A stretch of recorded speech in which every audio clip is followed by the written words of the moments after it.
What's up, everybody? Thanks again for tuning in to Tankers Fantasy Football. Today we're going to talk about the Week 3 of DraftKings here. So we're going to first go through a couple lineups. Then we're going to talk about some guys that, pretty good price, maybe give them a shot. And guys just can't quite pay the piper for. Can't quite do it. We're going to get straight into a lineup here for you. And I went in there and I tried to get you, we're going to try to do we got you David Johnson for 7,700 and Antonio Brown for 9,600. And that's the two top dudes at their respectable positions of running back and wide receiver. And I'm going to show you how you can still have a very sexy lineup, even with these two top Studley boys in there. And we got to lead off with some Marcus Mariota. And I know what you're saying, it's Marcus Mariota, but he's $5,900, and he's playing against the Raiders in Tennessee. Great matchup. They are just feeding points to the quarterbacks. Feeding them, just vomiting up points to Drew Brees and Matt Ryan's weeks 1 and 2. Just vomiting up out there. I mean, for $5,900, Marcus Mariota's your boy. If you don't really like that, I got a flex swap out here this week with the quarterback and the flex. I got Mariota in this one, and then I got Marvin Jones in my flex in this one. But if you don't like that, you can switch out. You can pay that $800 more for Phillip Rivers against the Colts, who, their secondary is banged up, beyond banged up out there. They have it down like 5 corners. Their sixth corner is their number one guy right now. It's crazy. Rivers is still only 6,700, but then you got to scale back for Marvin Jones a little bit. But you got to get a guy I like in Shepard. And I really like Sterling Shepard. Oh, Sterling Shepard. 5,500 Sterling Shepard against the Washington Redskins and in New York, or New Jersey, or whatever the hell's going on there. They're doing it. That's a good play out there. And okay, we told you the quarterbacks, and we told you who our flex options were at those quarterbacks, and we told you we got David Johnson, Antonio Brown, the two sexy boys supremes out there. Now we're going to show you how we're going to be able to get these dudes in there. We got Theo Riddick for 4,900, or we got Charles Sims for 4,900 at your running back 2 spot.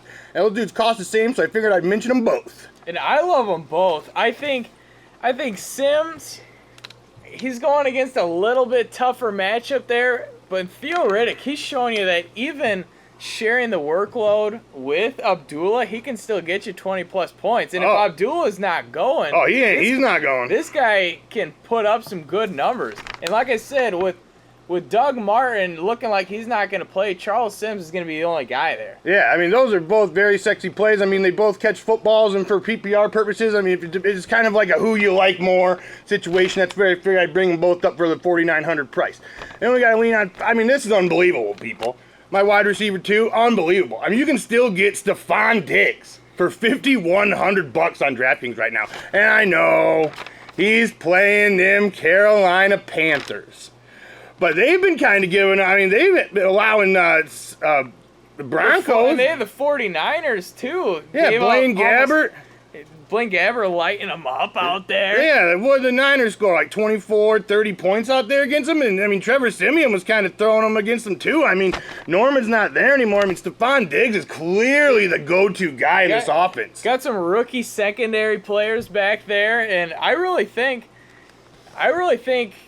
that Diggs can put up some solid numbers. Week 1, he still got you a good 15, 17 7 points. for 103 week 1, and last week he just lost his mind for like 8 for 180 and a score. This guy's... If he can just get somewhere in the middle, or even that week 1, if he can get you 17 points, that's solid. Oh, solid production. Bradford's even going to him in the huddle, be like, listen, it's 4th and 2, and we're throwing you the ball. And then they convert. This is their go-to guy, especially with Peterson on the shelf for who knows how long. This is their guy. He really is, and I'm in love with him, completely in love with him. If he goes out there and does it again, I expect his price to be $6,500 next week. I really do. I'm surprised it's not 6 this week. I really am. So 5,100, I think you have to. You absolutely, you have to. You have to get him. I know it sounds great. You have to. 5,100 is ridiculous. And what else we got here? Now we're going cheap. We're going real cheap out there. Let's do the other wide receiver first. We're Travis Benjamin. Sorry about that, folks. We're going Travis Benjamin at wide receiver 3 against the Colts are just terrible. They're secondary dudes. They got dudes off the street out there now it's just so bad. And Travis Benjamin caught all 6 of his targets last week in 2 touchdowns. Now, he put up some good numbers against the Jags. But the Jags, all right, I'm watching this, and I couldn't believe what was happening. Travis Benjamin, probably their best threat at the receiving core now that Keenan Allen's out. If you're not counting Antonio Gates, he lines up in the slot. You know who they got matched up man-to-man? Oh, it's so bad. Paul Posluszny, one of the slowest middle linebackers in the league, matching up man-to-man, crossing route for 5 yards, takes it to the house. Well, I mean, what are you doing out there? How are you going to come up with a defensive scheme that allows Paul Posluszny to match up against a speedster like Travis Benjamin? Why is Gus Bradley still coaching this team? Oh, my goodness. Look at everybody was high on the Jags coming in, and it has just gone down. I mean, it was high. Their defense was better on paper, but it hasn't shook out that way. If you look at that roster on paper, there's no way this isn't an upper half roster team. There's no way. They just can't put it together right now. It's bad. I mean, it's still early and they can still turn it around, but I just don't know, They got to get rid of them. All right. Back to that cheap tight end I was talking about earlier. Now, we're going cheap, but I like him for $2,800. I mean, boy, Clive Walford out there getting targets, getting a bunch of snaps. I mean, kind of being relied on. And for $2,800, that's ridiculously cheap. I mean, my goodness, $2,800 is the price of guys that aren't even on the football field. I mean, Clive Walford is on the football field, people. And I love it for $2,800. I mean, that's how you beef up these lineups. You got to go out there and get yourself a little cheapo, sexy boy that you feel real good about at tight end out there. And I think Clive Walford is that boy for $2,800. Oh, I mean, my goodness, $2,800, Clive Walford. As soon as I seen it, I was like, put him in there. Put him in there, $2,800. I mean, geez, he's like cheaper than Jared Cook, and Jared Cook is garbage. I think one of the best defensive plays of the week here for cheap. And I really like the Cowboys this week. Oh, yeah. I mean, my Bears. Oh, I'm sorry, Bears, but I know I said about the Rams week 1, but we might be the worst team in football, Bears. I mean, my God out there. Oh, my God. What are we even doing? Offensive line it's just awful. Our only things we had yesterday was a hope and a prayer, chuck it up to Alshon Jeffrey, get tackled at the 5. And then what? An Eddie Royal magical punt return for a touchdown? That's all we got, Bears? I mean, my God. The only thing they have right now is jump balls to Jeffrey. That's the only offense. Start every defense against the Bears until further notice. It's really getting that bad. And the Cowboys are cheap. What are they, like $2,500? If Cutler isn't even going to play, we don't know. I mean, he injured his thumb. It looks like he's going to go, but if he's not... I mean, yeah. If Brian Hoyer, I don't know. At this point, I'm thinking Cutler and Brian. I mean, it was a night game, like I said.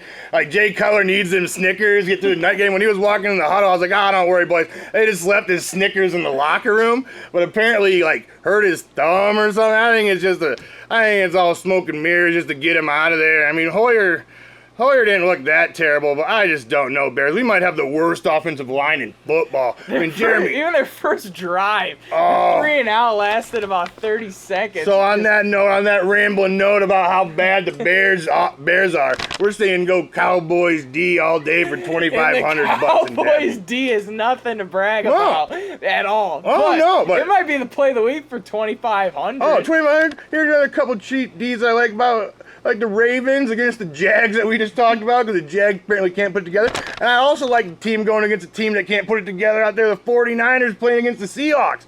I mean, the Seahawks have only scored 1 offensive touchdown in 2 games. And that was in near garbage time in Miami when they were about to lose. And then late in the game, they finally go ahead for their only touchdown score of the whole season. Oh, I mean, I don't like the 49ers defense, but, I mean, my God, the Seahawks just look terrible out there. I mean, I don't know if it's Russell Wilson's ankle holding him back that much or what, but either way, it is bad news. But he was even looking bad before that ankle problem week 1. Oh yeah. I mean, I just don't know. It is like Seahawks are on the list right now. They're on the list. It's bad.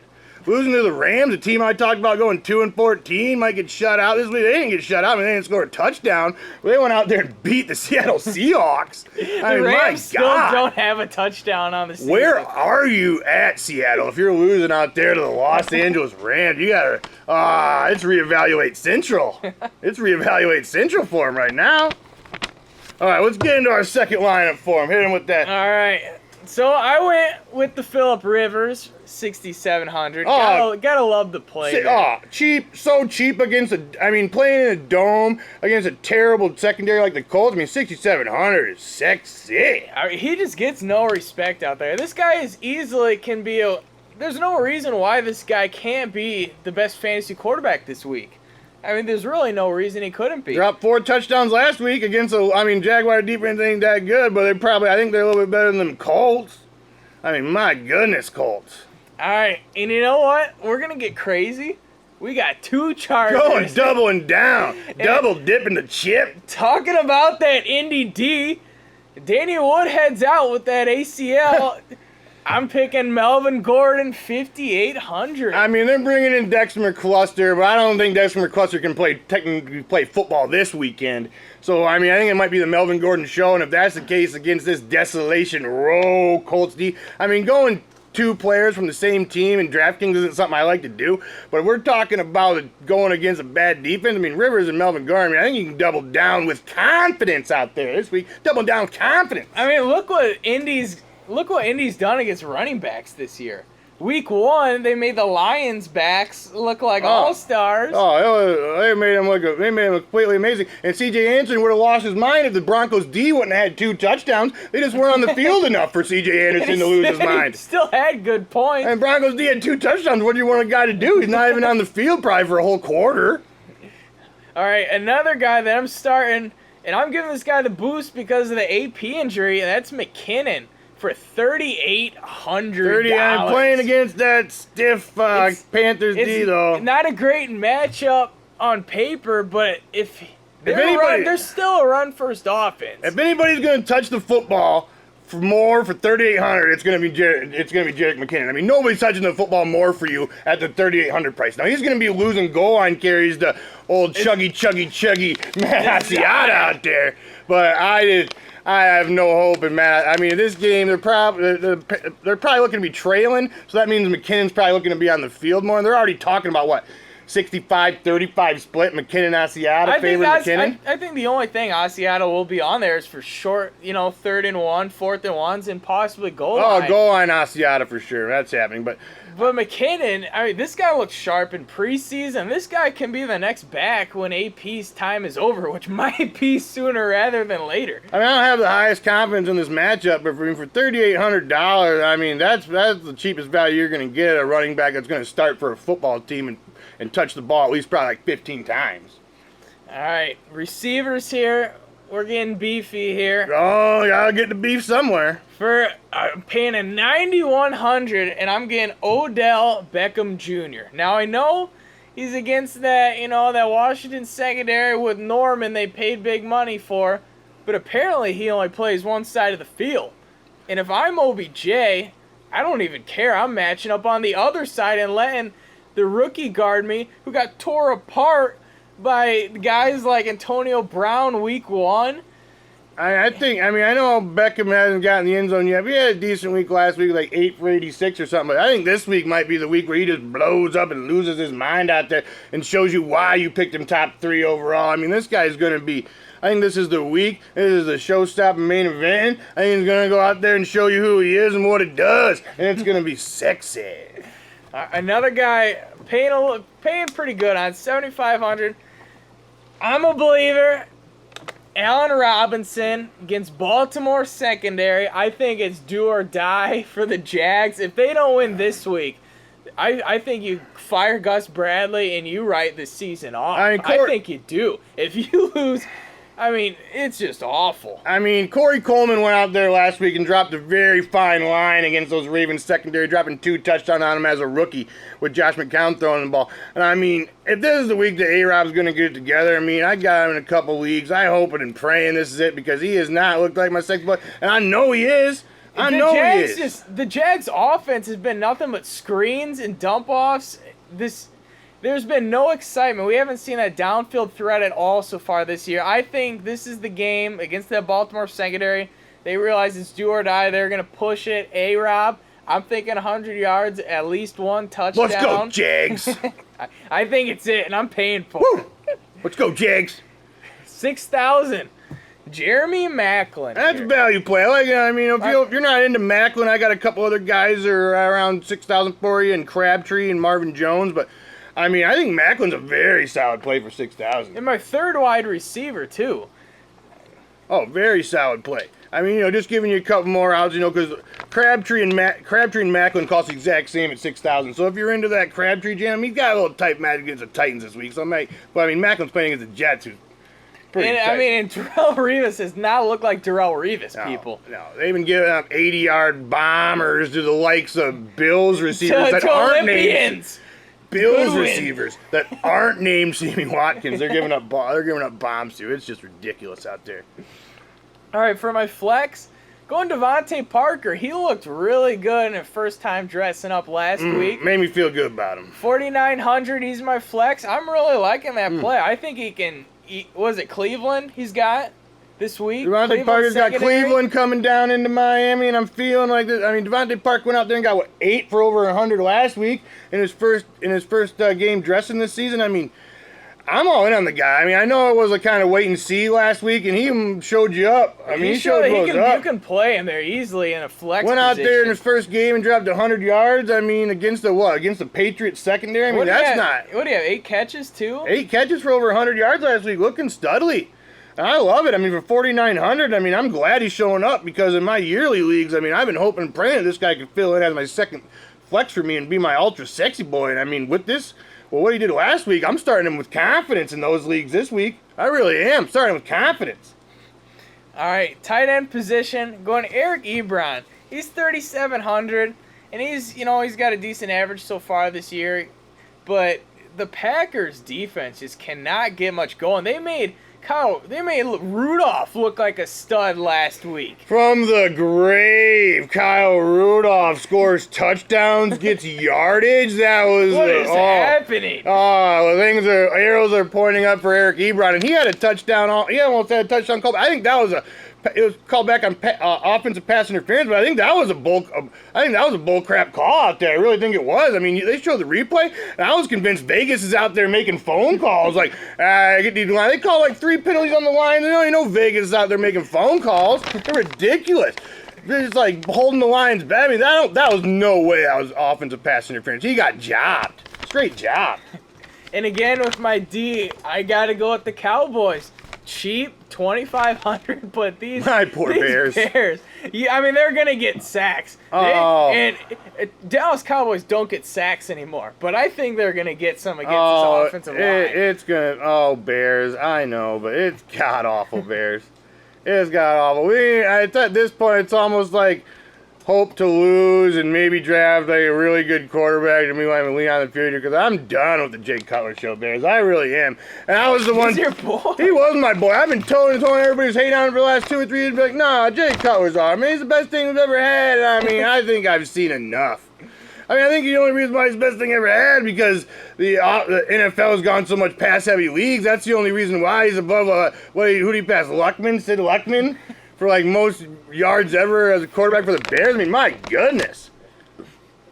It's just awesome. Look at that. I mean, the Eagles out there and got a boy Carson Wentz. I mean, Carson Wentz right now, sign me up. If we can get a guy like that next year in the draft, Bears, we should do it and cut bait on everything, Jay Cutler. We really should. They can't even trade him now. Oh. The contract, that's ridiculous. That they paid him. No one's going to pay that. After this year, his guaranteed is up, though. You can cut bait on him after this year. I mean, yeah, there's no one that's going to trade for him. You're just going to have to part ways with him. All right, now let's get into some other value plays out there that we didn't mention in our lineups. And I like, if Brandon Marshall sits out, I like that Quincy Enunwa. I'm not sure if I pronounced that right, but he's for 4,800, and if Marshall sits out, I mean, that might be a very sexy flex play for you.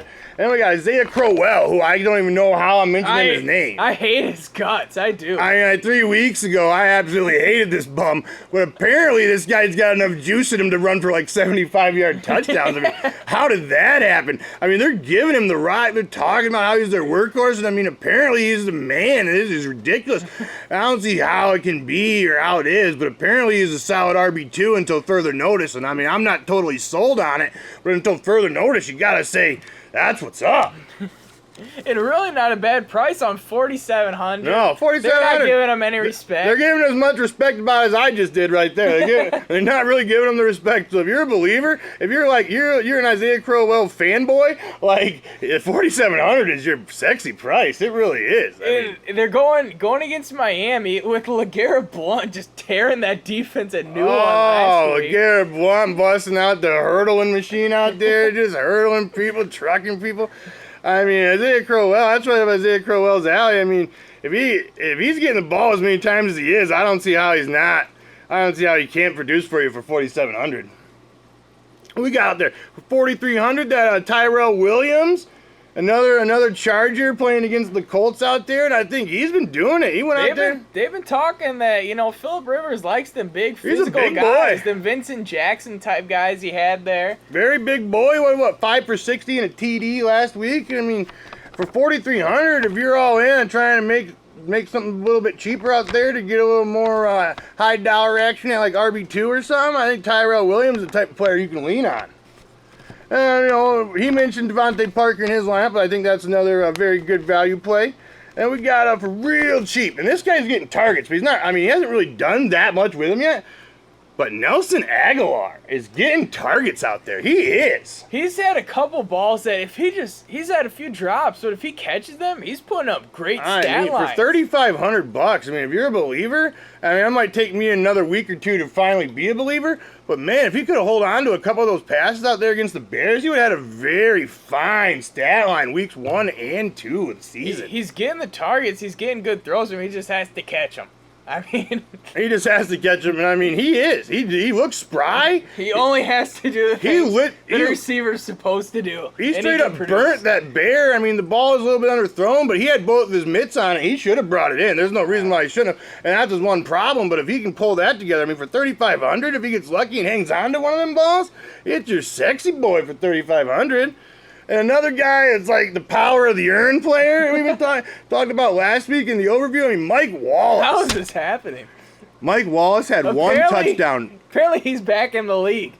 Had one touchdown in 2014 and 2015 combined. Mike Wallace had one touchdown in those 2 years combined. Mike Wallace has three touchdowns in weeks 1 and 2 of this season. And I mean, I'm not completely a believer, but for $5,000, I mean, I might be down with that. I mean, I really am against, who is he out there running against? The Jags? The Jags. Secondary, and if they put Paul Posluszny on him out there. Getting roasted by Travis Benjamin last week for 2 touchdowns. I mean, Mike Wallace, if he goes out there and drops another touchdown or 2 week 3, this is getting out of control, it's crazy. people. He's at what, 5 and 3? It might be almost time to make Mike Wallace pee in a cup. I mean, this is insane. I don't see how it's happening.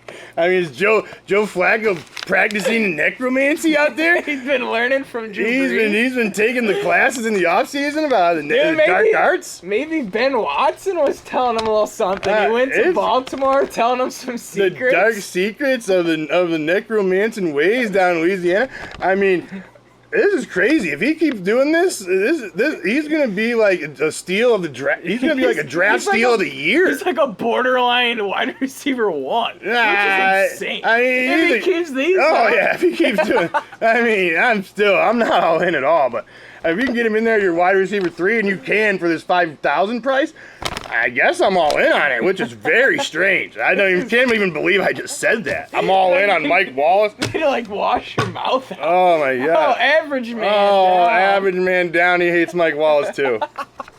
He hates him. All right, we got some players that we think cost too much. And Randall Cobb's been on this list for all 3 weeks, and I don't think he's moving. Because 7,300, he hasn't shown me anything that resembles 2014 yet. He hasn't shown me anything for 7,300 that is completely gross. And Minnesota D is no slouch either. Or, no, who they got? They got the Lions. The Lions. They're not that bad, but, I mean, still, 7,300 is gross. I mean, my goodness. You can get like dudes. I mean, look at the dudes for $6,000. You can get Crabtree, Macklin, Marvin Jones. Give me every one of those dudes over Randall Cobb right now. And I'm serious. For $200 more, you can get Allen Robinson, who I know hasn't shown much, but going against Baltimore secondary desperate. I mean, I'm taking him all day. Yeah, if anybody's going to show up in week 3 and finally produce for you, it's going to be Allen Robinson, not Randall Cobb in my eyes. And I mean, who else we got? Gurley for 71. I mean, Gurley. It's Wolf City. He's got 2 catches on the year, in 2 games, he hasn't even totaled 100 rushing yards. He's got 2.7 yards per carry on the season, and I mean, I know they won last week, but I don't think it was any thanks to Todd Gurley. No, I don't. They still haven't scored an offensive touchdown this season. Behind the arm of Case Keenum out there. They still say Case Keenum's going to be the starter going forward, and Goff the backup still. I mean, they still got Todd Gurley priced as like the 3rd or 4th highest running back in DraftKings. I mean, that's just completely insanity in my eyes. You can't pay that price. You just can't. You got to honestly. I know you paid a 1st-round price, but even in season leagues, I think you got to sit Gurley until he proves it. I really do. I mean, if you have any other option that can get you 12 to 15 fantasy points, I think you should. I'm starting Charles Sims over him. Yeah. The opportunity. I mean, that Rams D is starting Tevin Coleman over him. Is no slouch, but I mean, as far as like offensive capabilities, the Buccaneers are leagues and bounds above the Los Angeles Rams. I mean, if anything, he just has opportunity just because these guys can pick up 3rd downs every now and again. I mean, the Rams aren't doing that. They're not staying on the field. And that's a problem for offensive fantasy value. In only 2 catches? That's awful. 2 catches. He's not even getting screens for you. Our last bum, don't pay the price for right now, is Golden Tate for $5,900. And I know $5,900 isn't that much, but this bum. I had very high expectations this year, and oh man, he's been terrible. Oh, he caught 2 of 9 targets last week for 13 yards. You know what this bum has done? He's got 16 targets on the season. He's turned those 16 targets into 54 yards in 2 games. Oh my God. Like, that is filth puke garbage. It really is. And they're using him like a damn gadget player out there. They're like bubble screening to him. And that's not what, I mean. No, this guy caught, what was it, 99. It was 99 and 90 in these last 2 years. And this guy, what are they doing? I'm afraid. I mean, I think the emergence of Marvin Jones I think Marvin Jones is the clear-cut wide receiver 1 in this offense. I mean, he's leading the team in targets, yards, and receptions. I mean, the only thing he hasn't done is getting in the end zone, but I think neither one of them has either at this point. So. No, I mean, I think that will come sooner than later over Golden Tate. I mean, my goodness, caught 2 of 9 targets, and we're not even talking about targets like 10, 15 yards downfield. We're talking about in like 5 yards downfield targets, and you're only catching 2 of 9 of them? I mean, my goodness, that is not very good whatsoever. 2 of 9 targets for 13 yards. To further notice, this guy has to be riding the pine in DraftKings and in year leagues. He has to, absolutely has to. All right, thanks again for tuning in. Make sure you follow us on the Twitter. Subscribe below, like and comment. We will get back to you. I promise we will answer your who do I start questions. We will conversate with the masses. We really will, and we love it. Go find us on Facebook. Give us a like. Check us out there. We'll always get back to you. Oh, we do things on Twitter. We do like who to start, weekly value plays. Get on there, follow us. I'm always hammering out like 3 or 4 tweets a day to tell you a little bit of fantasy news, maybe say some stupid things. I love it. All right, see you later.